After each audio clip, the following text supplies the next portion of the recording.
Oh hello! Welcome to a total beginner's guide to TTRPGs. If you're watching this video, it means you're trying to know what are tabletop role-playing games like Dungeons & Dragons or similar type of games. Or perhaps someone wants to persuade you to play with them. Whatever the case is, give me 2 minutes of your time to make this nebulous activity clear. In a very broad sense, TTRPGs are nothing more than your average board game, to the exception that the board is mostly your imagination. You don't need much to play, a minimum of 2 players, the theater of your mind, and an object like a die or even a coin.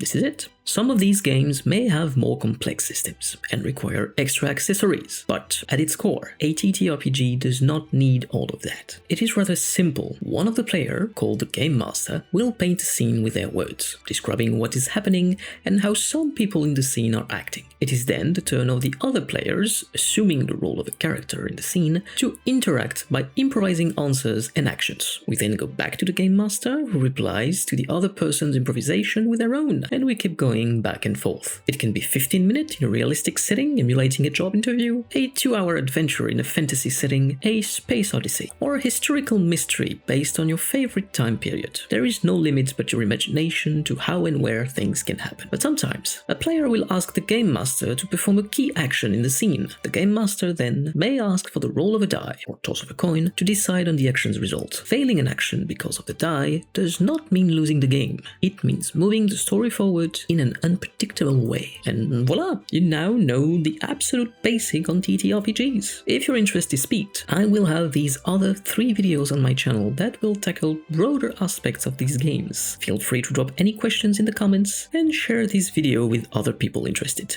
It was the Knight from Elderia, and yet I smile.